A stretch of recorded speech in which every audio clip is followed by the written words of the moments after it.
Good morning. I'm just going to say praise God. Praise God. Thank you for having me here this morning. Zelda, thank you for the meditation. You know, we get so caught up in everything, and even the morning seems so stressful sometimes, and I'm 100 miles an hour all the time. So to have you actually make me take, a few minutes to breathe and meditate, that was great. I wish I could put you in my pocket, just take you with me, but in any event, it was awesome. So thank you very much for that. I needed it. I just wanted to stop by and say hello. Dr. Binion, thank you for the opportunity to speak before this esteemed group. I mean, she said 4 rows, but it would be standing room only if you had limited it to 4 rows because it's a packed house. So that's wonderful, and it shows a testament of to really the greatness of the people that are here and how much they care about this community. So it's great to be amongst the Westside Ministers group today. As the Illinois State Comptroller, I have probably the most difficult job, or one of the most difficult jobs in the state of Illinois. I saw my former colleague, Representative Camille Lilly, just walked in. Is she still here? Yeah, there. And I love her. She's amazing. But she would attest to the fact that the situation in Springfield right now could not be worse. And the sad part about it is that it's not getting better. I just said it can't be worse, but actually it's getting worse every day. As of today, we're about $12.4 billion behind in paying our bills. $12.4 billion. We are now into a 3rd year without a balanced budget proposal from Governor Rauner. Now, you may hear lots of talk about the legislators not doing their job. But let me tell you what the truth is. The Constitution of the state of Illinois is very clear. It says in Article 8, Section 2, exactly this. It says, the governor shall prepare and submit to the General Assembly a budget proposal where expenditures do not exceed revenues. In other words, the governor must prepare and submit to the General Assembly a balanced budget proposal. Then the Constitution says that the Illinois General Assembly, in other words, folks like Representative Lilly, who I can assure you is a very hard worker, then their job is to appropriate the funds to pay for all the programs that we need that take care of people in our state of Illinois. They can't do their job before the governor does his job. And there's been lots of money spent trying to muddy up the issue of whose job it is to lead the state. But I'm here to tell you that you don't need to take my word for it. You shouldn't take Camille's word for it. You should just read the Constitution, Article 8, Section 2, that clearly delineates whose responsibility it is to lead the state of Illinois. I say this because I myself am very frustrated as the Illinois Comptroller, who by Constitution is supposed to pay the state's bills. That's what my job is. Many people say, what does a Comptroller even do? The Comptroller is supposed to pay the state's bills. And ideally, I'd like to be able to pay the state's bills on time, right? Wouldn't my job and all of our lives be a little bit easier if we had a balanced budget, right? I mean, many of you folks work in industries like hospice care. And it's unconscionable. It is unconscionable to be prioritizing personal politics and pet projects over the livelihoods and the dignity of people in our communities. Particularly, those most impacted by the lack of a state budget are children with disabilities and senior citizens who have been made to lose their dignity by being kicked out of the home that they love and know and put into a nursing home oftentimes that they're scared of and don't have the quality of care that they deserve. This is what's happening as a result of being $12.4 billion behind in paying our bills. And every time you see me, you're gonna hear me preach about this, frankly, because somebody needs to talk truth to what's happening in this state. And does anybody here think that term limits is going to solve a $12.4 billion budget deficit? You know what's going to solve a $12.4 billion deficit? The governor leading and the General Assembly helping him to pass a balanced budget. But one cannot happen without the other. And last night, you may have heard that the Senate grand bargain fell apart. Some of you may know what that is, other folks may not be following this closely, but because the governor has abdicated his job of introducing a balanced budget proposal to the state Senate, they have said somebody's got to do something. So the state senators, led by President Cullerton, a Democrat, and Minority Leader Christine Rodonio, a Republican, have been working for months on trying to come up with a budget proposal. It's not their job per the Constitution, but 3 years without a budget, somebody's got to do something. So they've been working very hard on that. And they were hopefully getting close to passing this when word came down from the governor's office that he's not happy with it. So there wasn't a single Republican that was willing to put a vote on the budget yesterday. And that budget, which was a grand bargain, has now become the grand boondoggle. But, you could laugh about it, right? I mean, it's if it weren't so serious, it would honestly be laughable. But I can tell you that every day that we go without a budget in this state, we are burning $2 million and upwards of that of your money, taxpayer money, not on programs caring for the elderly or the needy, but on interest payments alone that will never go. Not a penny of that $2 million a day will go towards feeding the hungry, caring for the elderly, investing in children and with early education programs, investing in children with disabilities. Not a penny of it will go to feed seniors with Meals on Wheels or invest in higher education. $2 million a day are being burnt of taxpayer dollars because we're not doing our jobs as a state. This has got to stop, folks. So we do, besides praying that this state get moving in the right direction, we need to exercise our voices and demand that the governor get to work on doing his job. It's been 3 years already. And that the legislators be able to do their jobs, which they, I served in the legislature for 10 years and I know how hard legislators work. Believe it or not, they get a bad rap oftentimes because they do show up to work. But when we don't have a budget to debate, it becomes very difficult to pass a budget. So please help me get the word out. I'm here today, besides to say what I had to say, frankly, because I'm going to say it every time I get a chance. We, as your new controller, I have programs that I'd like to get out to the community that will help with issues like financial literacy, knowing the difference between what credit cards are out there and what might be the best deal for you. Knowing how to start a business plan, put one together if you're an entrepreneur and you care about that.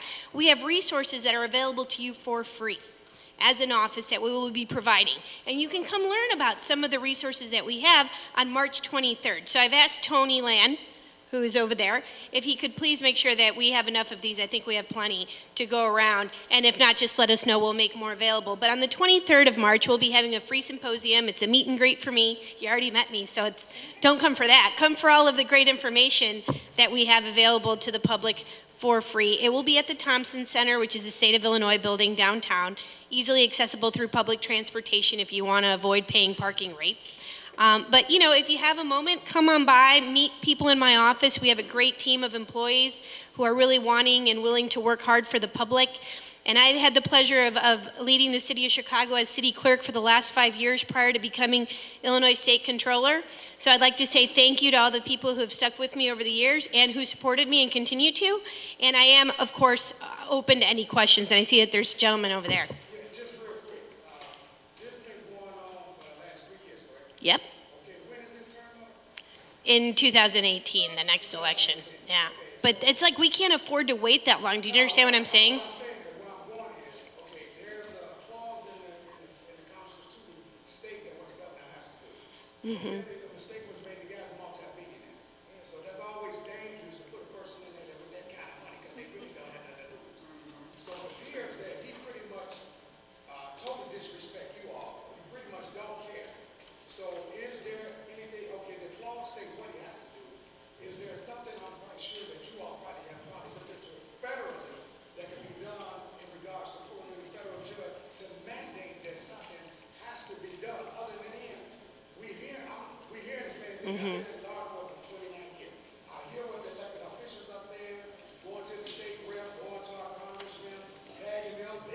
You all, it appears, you all hands are handcuffed with this man.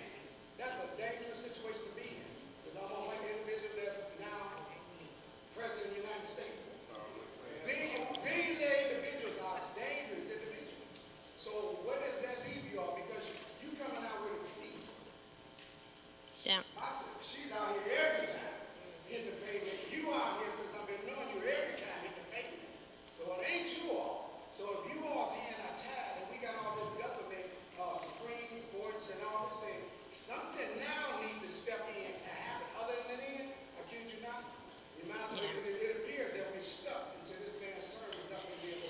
Well, I can't necessarily disagree with you, but what I want to tell you is we're not going to be silenced, right? And I'm not going to be silenced, and I would urge none of you to be silenced. Like, this is our state. I love this state. It doesn't belong to one person. It belongs to all of us. And the people that are most affected by a $12.4 billion budget, they don't live in Winnetka. They live right here. They don't live in Kenilworth. They live right here. And we have an obligation to use our voices to stand up to what's wrong and actually complain. Call the governor out. Call his office. Make them go crazy that the phones don't stop ringing. And don't buy into the baloney that it's not his fault to lead. That's why he was elected to lead. And look, I'm not against billionaires. I'm not. Let me just say right now, the great thing about our country is that people can turn into billionaires. But what I want is one that has a moral compass.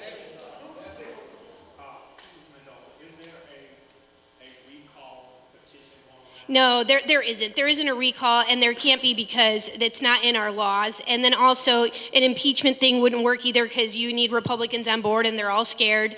We just can't be scared anymore, is I guess what I'm saying.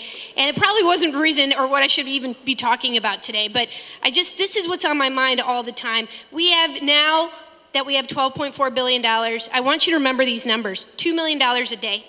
We are now about to break $900 million total in late payment interest penalties.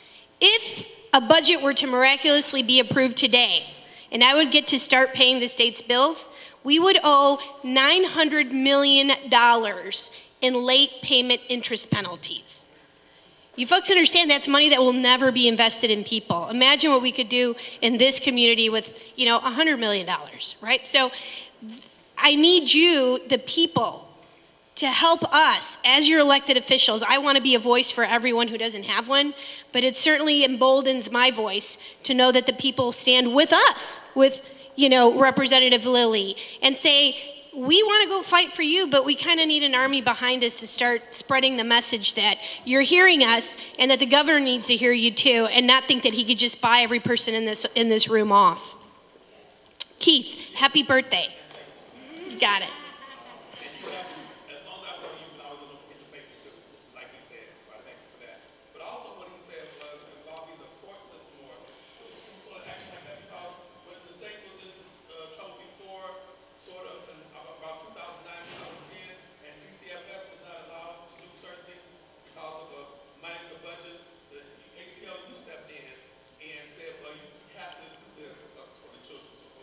Sure.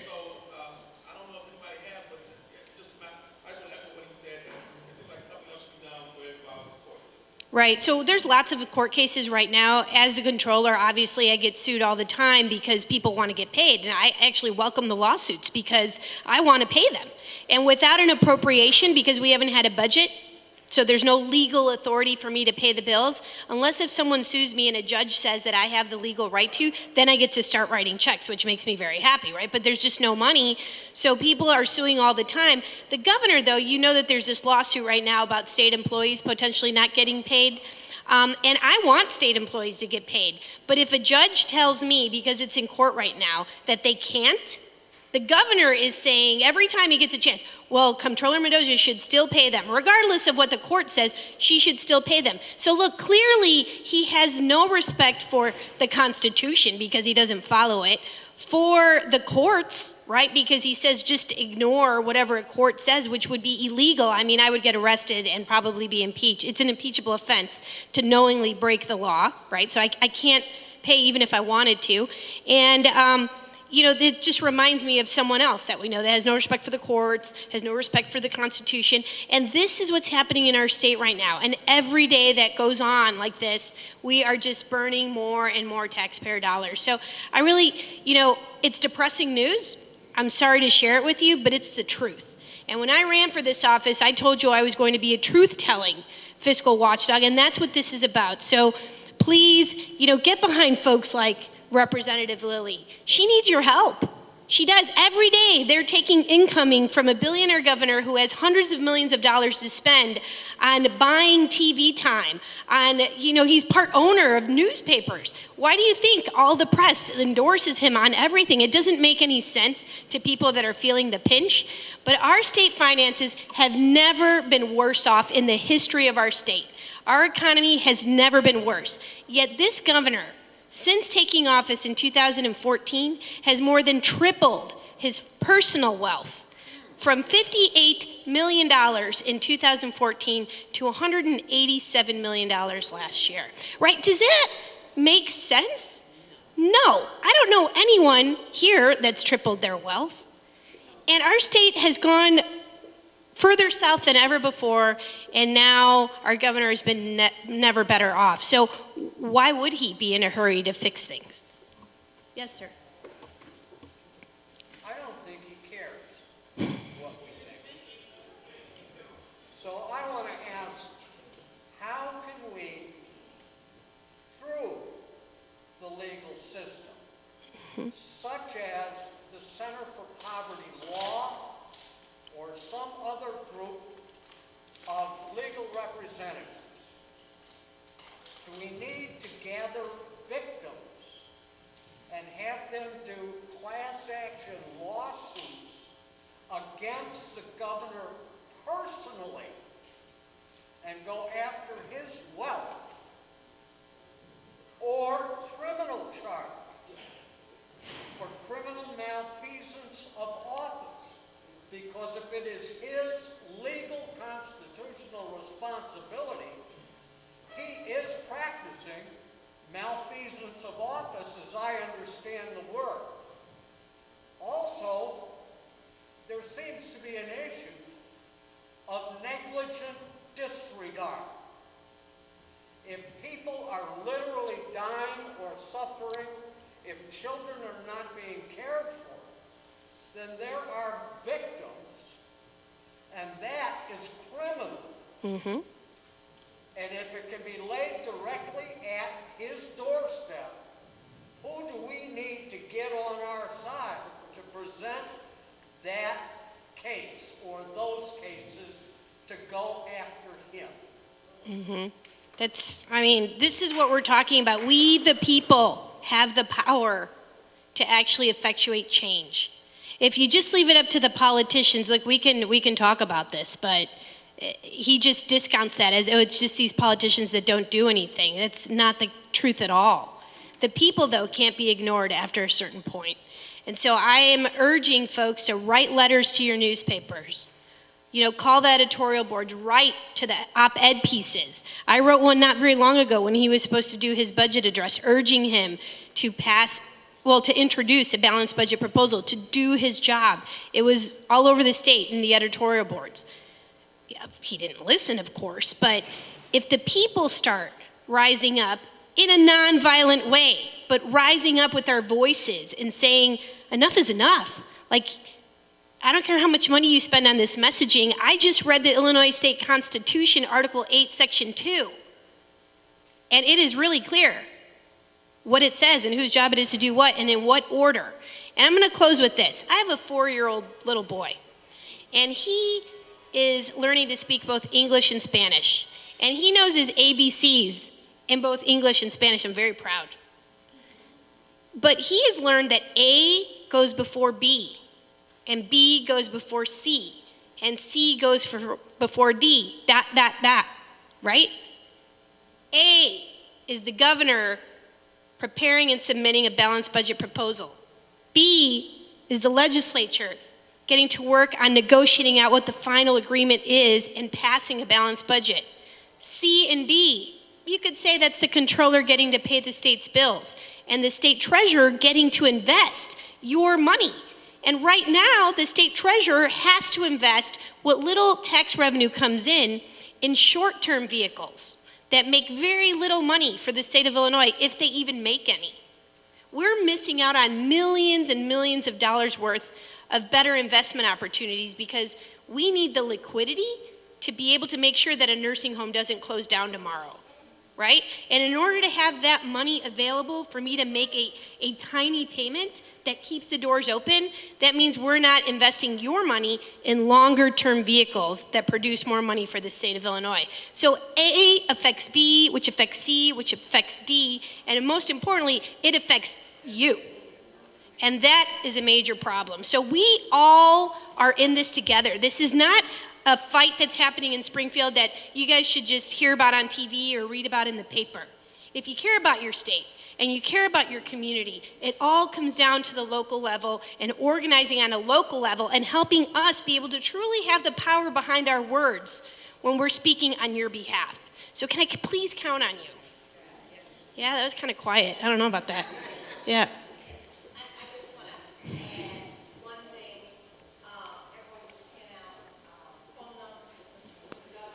Yeah, please.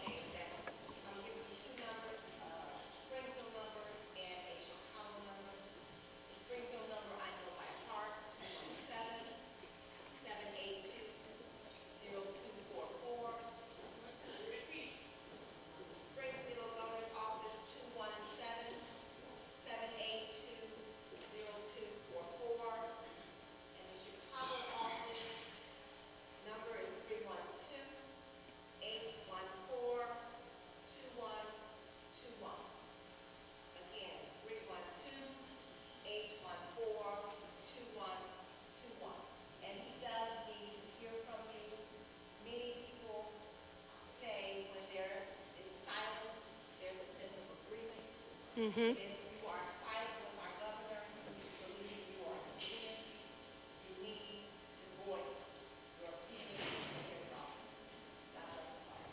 All right.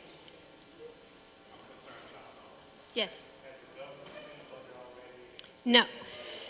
So the governor will tell you that he, for 3 years, because he actually said that as his budget address, and it's one of those moments where people laughed. For the first time in the history of our governors giving speeches, there was audible laughter, which, you know, seems disrespectful, but I just couldn't believe it happened. He actually said that for the last 3 years, he has submitted balanced budget proposals. Completely untrue. I mean, that is just like, it's so not even remotely true that that's why there were gasps and laughter, because we were just at the audacity of being able to look the General Assembly in the eye and make a comment like that. But his first budget proposal, which is by Constitution supposed to be a balanced budget proposal, was $3.5 billion out of balance. Yes, last year he didn't even do a proposal, and this year it's almost $8 billion out of whack. And then he says, well, you guys fix it. That's not what the Constitution says, and so you gotta just, people need to take responsibility is all I'm saying. Look, I didn't run for governor. I ran for controller so I could pay the state's bills. He chose to run for governor, so he should just read the Constitution and do his job. That's all we're saying. Call him and just say, do your job. Introduce a balanced budget proposal. And there are other people more important than me that need to talk, and I'm sorry for taking so much time. So thank you so much.